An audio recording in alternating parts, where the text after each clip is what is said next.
Podcast character designs done by Demon Artie. Be sure to follow her over on Twitter at ArtieDemon. Welcome everyone back to the Crimson 15 Podcast. I'm your host, Crimson Sin. Be sure to check us out over on Twitter at C15 Podcast. Join the discussion over on Discord, link in the description below. And if you're enjoying the videos, be sure to sub, like, share, and hit that bell for notifications. Episode 15 of the Outhouse, Understanding Willow. I remember everyone was telling me on Twitter, oh, the 15, 16 episodes are going to be amazing. 15 is such a great episode. So I came in a little bit of high expectations, and I guess it's good. There's a lot of problems. There's a lot of issues with, especially with Luce and how she didn't take this very seriously. Like, your friend's mind could have been totally jacked up forever, but she kind of just was just having fun. And just the seriousness of the whole situation. Why didn't they go to someone at the school? Why did they go to Ida? Why didn't... It was just... I thought it was just handled very poorly. That the ending, like the revelation about like what went down with Willow and Anime, that's cool. That's awesome. I do like how they're building bridges, you know. Not everything's forgiven, but you start to understand why things happen the way that they did, which is cool. But everything else leading up to it, I don't think it excuses all the stupid stuff.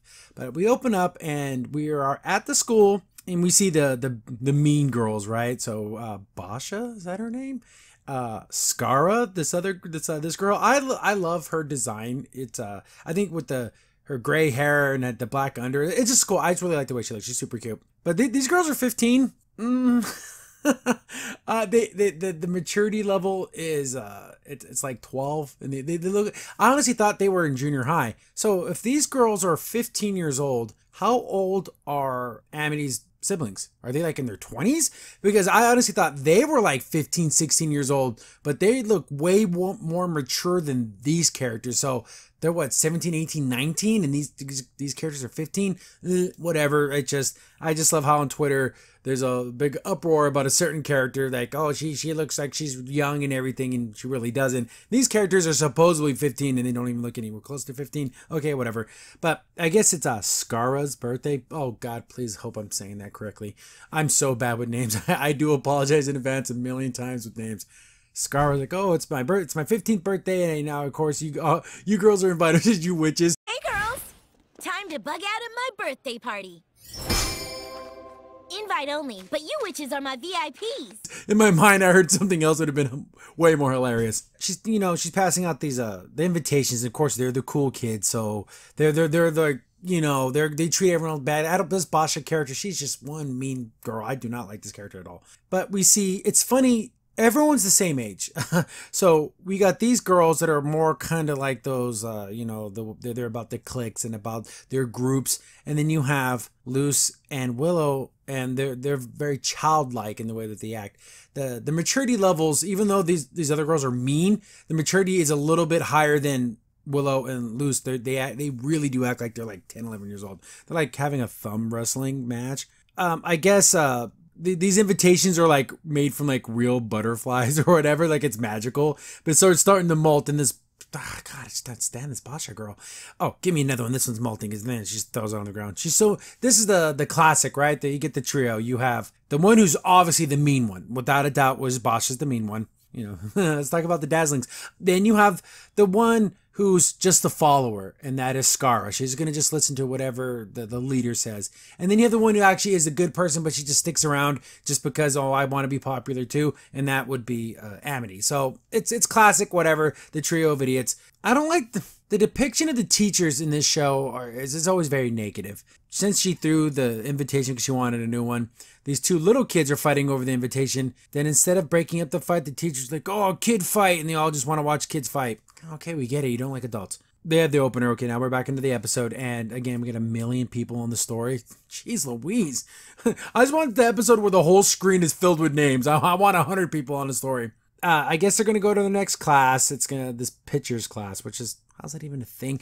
This is where I started like, why would this even be something they study? Like, it makes no sense. They're going to go there, but then they see, of course, the mean girls come by and they're always talking crap. And at what point does Amity just like say, okay, because you can tell she's nothing like these other girls, but she keeps it up. I mean, I guess we kind of figure out later, there's probably all these girls are rich, or they have parents that are high influence. So she's doing it for her parents, I think. And then Scar's like, oh, Willow, she's so, they're always talking crap about her. Remember in the first episodes when Amity was really being a big time bully to Willow. That was so wrong of her to be like that. And there's no there's no comeuppance for that. Oh, weren't you friends with her? Oh, no, you were mistaken. Just forget about it. She's just being so dismissive. And of course, Willow can hear and she makes her super sad or whatever. They go back to their pictures class and this is it's so weird because why would you do this? This is so dangerous. So they're pulling memories out with these magical tweezers. So there's no magic being used. So is the item magical? What does Luce do in these classrooms? Because she can't cast magic the way other students can. So she just sit there and never participate in anything. Whatever. So they're pulling the memories out of your head. And it's like a Polaroid. So it has to develop. The teacher's like, hey, just be very careful with these things because if you mess them up or actually physically damage these pictures, you'll damage that memory and you can mess up your friend. Oh, of course, that's super ominous and scary. And then we see some of these pictures start to develop and, oh, look at Willow and she had really bad hair, which is a little girl.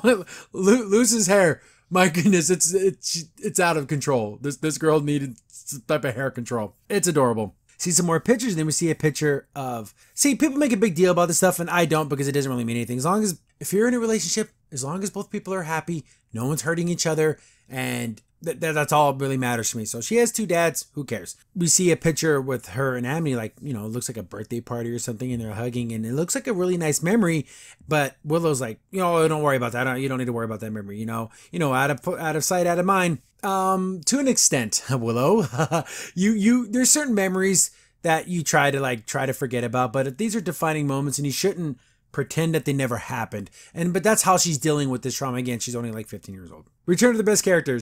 That's my motto after all. Out of sight, out of mind. Second best character. Typewriter's #1 character. The second best character is the Belle. I love how it just screams.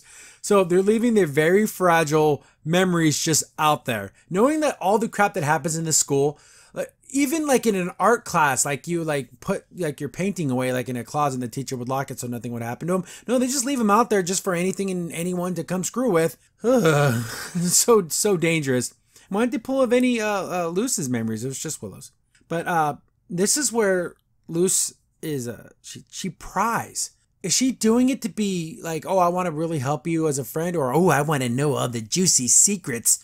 Not everything's your little stories, Luce. Not everything is a drama, like a freaking a reality TV show. She's like, oh, I want all the juicy details all the time. It's a little much. And I think Luce is wrong a lot in this episode of the way that she's handling all these things. I don't want you to do any ruses, no tricks, no games. Again, this is Luce. Your friends aren't your playthings. Oh, I want to get you guys to be friends again. I got to set something up. Don't do that, Luce. And Willow basically tells you, please don't do that. I don't want you to do any of that messing. And then, of course, Luce can't help but be an idiot. Oh, she didn't say anything about hijinks. What about tomfoolery or skullduggery? So she turns the picture back around, but what did that even do? How is that hijinks? Whatever. Of course, the mean girls are walking by, and Bosch is just being mean as ever. Amity just so happens to see the picture of them, and she's like, "Oh, there's something about there's ghosts in here. Oh, they're really cute. Oh, but they're all mine." So she shuts the door on her. What the hell? This is so weird. So, and Amity's all of her knowledge. She knows how important these memory things are, right? She knows that this could damage her brain, so she's gonna just light it on fire. What the hell? That's so. I don't like this. I don't like how it's supposed to be serious, but it's not serious. So she lights it on fire and kind of just burns her face. So did she know this would just make her forget about this little memory? I don't know. How does this even work? Do you forget the whole memory? If she burns her out of this photo, did she just forget that day? Whatever. So she burns a little hole in it and then puts it on the thing, but I guess it's still a little, the embers are still there, and it ended up catching the whole picture on fire. Then all of her memories catch on fire. And I'm thinking, you just mind crushed your freaking, your friend, or used to be friend. So this fire completely burned these memories, but when they get to the thing, the memories are just kind of burned. It should have been maybe something to do with scissors. She made a magical scissors and it cut up the pictures. And then the pictures, when they end up going to the memory world or whatever, they have to put them back together. Because fire's permanent, right? But somehow the fire isn't permanent. I would have used something else. They're at lunch. B plot. It's really stupid, but it's not that involved, and it's very, very. If you were to add up all the B B plot moments. It's like maybe 2 minutes, so it's not that much. Gus has to do an interview of people, and it's someone important, but he's like hyperventilating because he doesn't know who to interview. Okay, whatever. I'll get to the real story. Willow has like oh man, it's really hot in here because the memories are on fire, so I guess it made her brain on fire. I don't know. I think it would have been painful, not just like heat, because those things were actually getting toasted.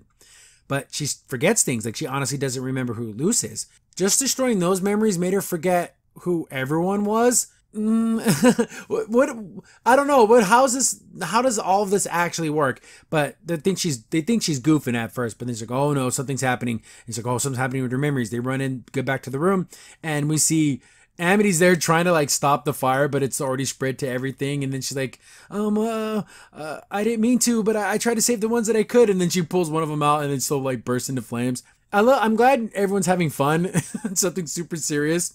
Willow's like at the point to where she's almost I want to say like all loopy. And this is what I was talking about in the beginning. Instead of going to like the school nurse or to the teacher or like, oh my God, I can't believe I did this. How do we help my friend? Because I'm assuming this has happened before with the accidents, because accidents do happen. So they just run out of the school and they go straight to the outhouse. So did they skip class? When the teacher came back to the room, did they not see that those pictures were missing and they were on fire or whatever? They just didn't give a crap. They just go straight to the outhouse and they're asking Ida's help. Ida's very smart. She's a very powerful witch. I get that. But this is like, oh no, my friend got stabbed. I'm not going to take him to a hospital. I'm taking him to my friend who's like really good at this. Why wouldn't you go to like an authority? I don't know. It's just bleh. It's just to get them to the outhouse. So they're there. I guess this is Amity's first time being there, so she's kind of like, oh, so this is the outhouse, and of course Luce wants to kind of show off, like, yeah, isn't it so awesome? And Ida shows up and she's like, yeah, this is what you guys did was very, very bad and very, very dangerous. Even just tampering with these things can cause like permanent damage, and you like lit them on fire, which they're able to fix everything. So like, I guess it isn't as dangerous as they say it is. Silly jokes, whatever. She's like messing with King and whatever. She puts her to sleep. It's like, okay, I know one way to fix this, but it's super dangerous, and that's what we're gonna do because that's what Ida does. She just loves danger. She's like, okay, Luce, you got to go in there and fix your friend's memories, but you got to take someone with you. And I'm thinking to myself, why wouldn't Ida go with her? Since you're this powerful witch and you know how these things kind of work. They don't know how to fix, like there's no blueprint or game plan. Just go in there and fix it. How did they know that there was something they had to physically do? What if it was a magical thing they had to do? It just wasn't well thought out. They just wanted to get to the end part, and then people forget about all these like details, like how was this even supposed to work out? She doesn't even warn her, like, oh, when you get in there, you know, there's going to be like rooms or like portraits, and those are the memories, and those are the memories you have to fix. Nothing. It's just blah, blah, blah, just go in there and figure it out.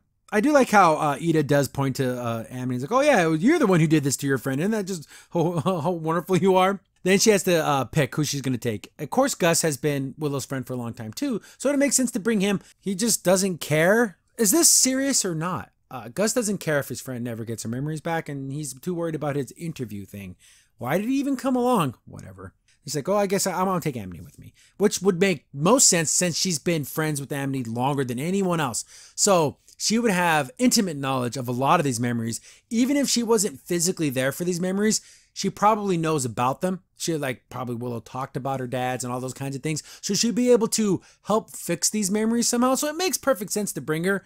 But of course, she's the one who messed things up in the first place. But okay, she's going to send them. Why can only 2 people go? Whatever. She sends them in there and they go into her brain and flash a light. Boom, we're in Willow's brain. And it's like a forest. And we see a bunch of portraits and they're all like covered in soot or whatever, because I guess that must have been from the fires. The first one looks like some, I don't know, I thought this was some hobo shack. I don't know what this was, but I guess this was something that they built when they were kids. And Luce is like touching it and, oh, I'm going to just stick my face in here. Look at the smile on her face. I asked the question, is this serious? Something that can permanently damage your friend forever? Or is this super happy fun time for Luce?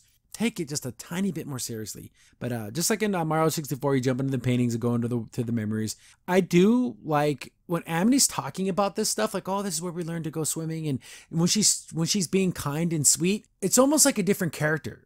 I like this version where she's like, oh yeah, she's having those good memories again. And it's like, wow, even her like inflection in her voice, very good job on the voice actors. I think they did a superb job. We knew the swim teacher would be on the prowl, but Willow said she'd protect us with an illusion spell. So it's like, oh yeah, this is where we learned to swim, but then we played hooky and we built this little fort to hide from the swim instructor. And it's a cute story, but we're here to help your friend, not to have Luce. You're just not taking this serious enough. She's like, oh yeah, and she's starting to like fix the shack up or whatever. And it's like, oh, but there's something missing. Oh, the little flag, you know, A plus W. So because it was like their little fort. And then when she puts it back on there, it heals the memory. So I guess they have to physically build the memory back. What sense does that make? Because wasn't it fire that did this? See, I think the idea that I had would made way more sense if it was like cut up and then, okay, we have to re-put the puzzle back together and that will fix the memory. Fire's permanent, so they don't really deal with the fire aspect of it, whatever. So see the memory, they're like hiding from the swim instructor and she's trying to use her magic, but she kind of screws it up and they get caught. And so I'm like, oh, so I guess they were like, you know, good buddies, but we got to find out what happened. They see that one photo, the one that started it all, the one at the birthday party. And he's like, oh, let's just move on to something else. Let's see another memory. So they're going to run off and heal all the other memories. We see a big flame monster. Ida did mention before that, oh, there's like an inner Willow that could help you out, like her inner spirit, her inner feelings. Then I'm like, oh, that's what this is. I'm like, okay, I figured it out. B-plot, he's still trying to figure out who he's going to interview. I'm going to interview myself. Okay, that's stupid. Then Ida's like, hey, why don't you interview me? I'm amazing. Which she is like, I'm a notorious criminal. I'm an amazing witch. I'm the strongest ever. You got me, kid. Just talk to me. Which would make 1,000,000% sense. You know, even just the fact that she's worth whatever, 100 billion bells or whatever. Then he's like, let me think about this. And then King's like, oh, no, why don't you interview me? So this is going to be a competition between Ida and King. Who's going to interview?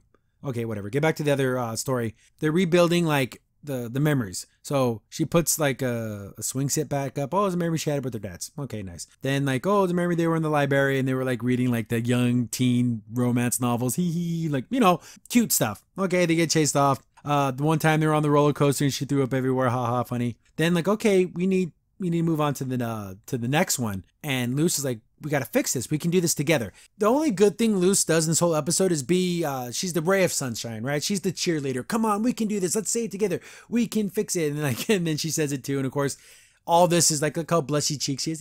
They're in love. Okay, whatever. It's that whole situation is Amity wants this more than Luce does. And I think Luce is very immature, very childlike in her actions and her feelings. I don't think she's ready for a relationship, but we'll talk about that in the next episode.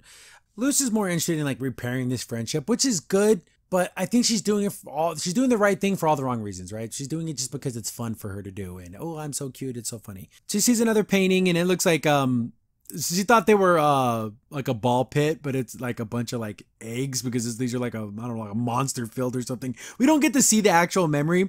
And he's like, oh, there's something out there because she saw like the fire monster in the way distance. She's like, oh, you're just making that up. It's like, oh no, I thought I saw it. Like, I don't know what's going because they should have played more on that, like not trusting what you see in this world because since it's in her mind, it's an imagination, anything can be made. B plot. He's doing like the whole almost interrogation thing, like putting a light in their face and everything. Oh, this is going to be the toughest interview of all time, blah, blah, blah, whatever. Okay, but getting back to the real story. They fixed that one. Okay, so there's one left. They got to do that final one, the one about the birthday present or the birthday party or there was something because it looks like there was a present there.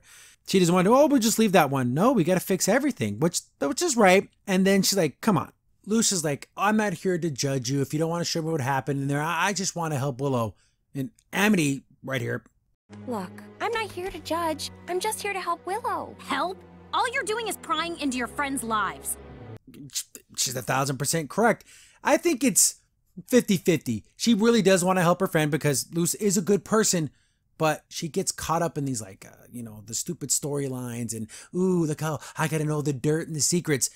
She's not wrong, Luce, and they really don't address that much because she's actually really right. So they're kind of she's of course angry with her because she doesn't want her to know what happened, but at the same time she does know Luce is just kind of taking this not seriously. They start to smell something burning. Holy crap, it's that giant flame monster, and it starts rampaging through all the paintings that they've been through and lighting everything on fire. They hide from the thing, and I like how I like it. I kind of don't like it. They're like, forget this. We got to get out of here. This monster's going to kill us. So they start to ring the bell to like get out of there because that's what Edith said. Like when you're ready to go, ring this bell. I'll hear it and I'll pull you out.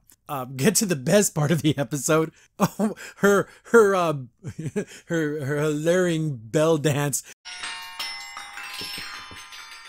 How's that for interesting? There's levels to me, kid. Levels, I say. Ida's I like Ida a lot. No lie. But since she was doing that, they couldn't hear the bell, so whatever. And that's such a strange thing for her to do. Like, you're not gonna show them some amazing magic. You're gonna do like this kind of sultry little dance with these bells. Like, okay, I'm glad you did it, but I don't know how this is supposed to impress them. They're all like, what the heck? Why didn't she pull us out? And they're like, oh yeah, she's not very reliable. So they're gonna have to deal with this fire monster thing. And it's just walking around destroying everything. And like, wait a second, it's not just destroying all the memories, it's just only the ones that have you in them. So what's going on there? It's like, oh, he's going after you. It sees Amity and it's going to come after her and kill her. Like, it's going to... So if she dies in this place, is she like dead forever? Or are they doing like an astral projection? Or are they physically in her mind? Whatever, like, okay, we got to go. I got a plan. You go into the beach part. This is, there's like, I'm calling BS, right? She does her, circle thing for the ice, perfectly times it, absolutely perfectly times right when the monster jumps in, that it would slide off the top of it and then fall into the water. How did she know the monster was going to just jump in like at full force? What if it just stepped in like slowly? How did she know when exactly that was going to happen? Again, I would have had it more to where she should have made like since she can only make ice pillars, it should have been more of like she should have had it right at the picture. So as soon as it stepped in, it would have slipped and slid down instead of like it's using its momentum, whatever, lands in the water, and lo and behold, it's the inner Willow. So it used to have all her emotions, but now after this happened, all she has is like hatred and anger, which is awesome. Let the hatred flow through you. It's like destroying everything. Rightfully so. This is what you wanted, right, Amity? You wanted to destroy these memories. You hated them so much. So this is starting to like really affect her. And she's like, I'm just finishing what you started, right? This is what you really wanted. I don't...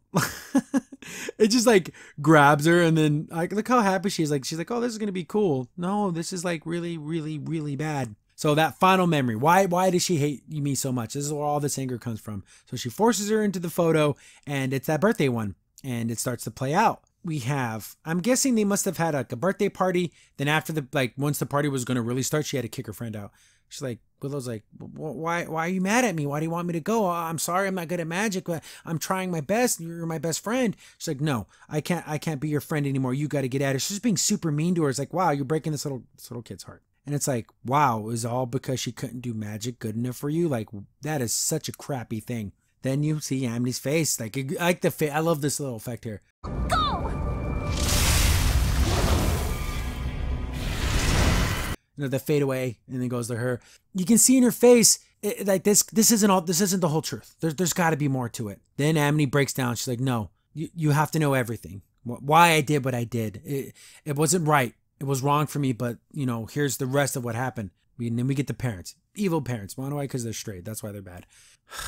Why couldn't they would never do that, right? Why couldn't she have two moms and let them be evil? That would be more shocking than anything. But of course, the straight parents are the evil ones. Did you kick out that Willow girl? You can't be her friend. She's like, what do you mean, Mom? She's my best friend. I care about her.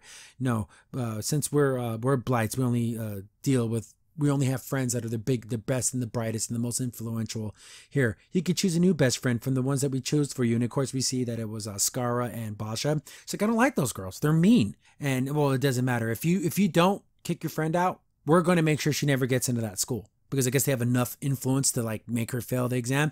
But wouldn't that be bump? I don't know. See, there's a lot of other stuff going on here. Like, how much influence does this family actually have? Maybe they don't have any at all. But since she's a little girl, she's going to believe everything her parents say, right? So it was enough to scare her. So that's why she kicked her out and said, you're not my friend anymore. It was so she would still have an opportunity to go to that school. That's a really crappy thing to put on a child. So she did the best thing she thought she had to do. Does it really excuse what she did later on when they were older and she was already in the school? And remember how she kept bullying her and that when she couldn't make an abomination? Why did she do that? She says she's sorry for all those things. You know, she feels bad, but it's like, you took it further than you had to. Then she's like, you know what? I promise you this, Willow. I will not allow them to bully you anymore. I'm going to stick up for you. I'm not going to let them say mean things about you because you were never, it wasn't because you weren't a good enough witch. Willow, you were never too weak to be my friend. I was too weak to be yours. I can't take back what I've done, but I can promise you this. I won't let Basha and her gang pick on you ever again. that had nothing to ever to do with why things went down. And I liked it. That's a good scene. It's a great line. And I think this is what everyone really loved about this episode. They kind of just forgot all the other stuff, and this kind of saves it. And she wasn't going to destroy the invitation. It's actually a real butterfly, so I don't want to kill the butterfly. But you do get that I don't care about going to their party. I don't care about being their friends anymore. I care about what's doing right. So that's really good. I love that. That was really nice. And then the evil inner Willow becomes like a good guy again. Like the eyes turn normal. And it's like, oh, hooray, they're not necessarily best friends again, but there's an understanding. Everything turns green and everything heals itself. So maybe they went back and rehealed the memories, or did this one event heal everything? Whatever.